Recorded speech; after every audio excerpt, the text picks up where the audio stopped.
अच्छा नहीं लगता। अरे तुम इतना टेंशन क्यों ले रही हो? वैसे भी ऐसे ये सब काम करने में बड़ा मजा आता है। तुम लोग को भी कोई काम हो तो बता दे रहा। दामाद है तो क्या हुआ, चप्पल भी ठीक नहीं करा सकता? कुछ तो करे, वैसे भी कुछ करता धरता तो है नहीं। ये बातें सीधा आहान के दिल पर आकर लगी, मगर अब उसे ये सब हमेशा ही सुनने की आदत हो गई थी। उसे याद था कि आज उसका बर्थडे है, मगर ये सिर्फ उसे ही याद था, बाकी किसी को भी इससे कोई मतलब नहीं था। शगुन का काम करना चाह रहा। बहस मत करो, जो काम दिया है वो करके आओ। दामाद है तो दामाद की तरह रहो, भिखारी कहेगा। पता नहीं शनाया की जिंदगी में ऐसा क्या लिखा था कि तुम जिस पति मिला उससे। और अब यामिनी जी की सहेली ने आहान को उसकी टूटी हुई सैंडल की स्ट्रैप दिखाकर कहा, ये वाली चप्पल ठीक करना है, महंगी दुकान में ठीक करवाना, समझ में आया? कहते हुए उसने आहान का हाथ उठाकर सैंडल उसके हाथ में पकड़ा दिया।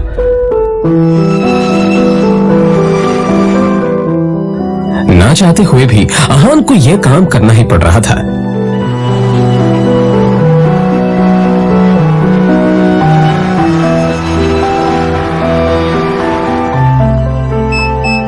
उसके मोबाइल पर उसकी बीवी शनाया ने मैसेज किया। ये मैसेज पढ़ते ही आहान के होठों पर एक स्माइल आ गई और उसकी पूरे दिन की टेंशन जैसे गायब ही हो गई। आज पहली बार शनाया ने उसे ऑफिस बुलाया था। एक वही तो थी उसकी जिंदगी में जिसकी मुस्कुराहट देखकर वो खुद को जिंदा रखता था। शनाया का चेहरा देखे बिना आहान को चैन नहीं मिलता था, और उसके बस में होता तो शनाया की हर एक खुशी के लिए खुद को लाखों बार कुर्बान कर देता। रास्ते में आहान को एक फूलों की दुकान मिली।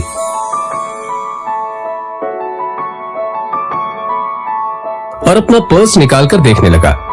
उसमें सिर्फ 500 का एक नोट पड़ा हुआ था।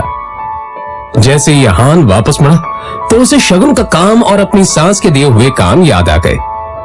उसने एक नजर घूरकर उस सैंडल की तरफ देखा और कहा, माफ करना आंटीज और सासू माँ, आप लोगों को सादर प्रणाम। और शनाया से बढ़कर मेरे लिए और कुछ नहीं है। थोड़ी सी डांट सुन लेंगे आपसे। और फिर उस पैसे से आहान ने शनाया के लिए फूलों का वो बुके ले लिया। आज वो पहली बार गिल कंस्ट्रक्शन के ऑफिस जा रहा था, जो कंपनी गिल खानदान की थी। ये सोचकर आज वो फूला नहीं संभाल रहा था कि वहां उसका अच्छे से स्वागत होगा, कि तभी सामने से आने वाले एक आदमी से आहान टकरा गया। उसका नाम देव मल्होत्रा था। यू इडियट, दिखाई नहीं देता तुम्हें?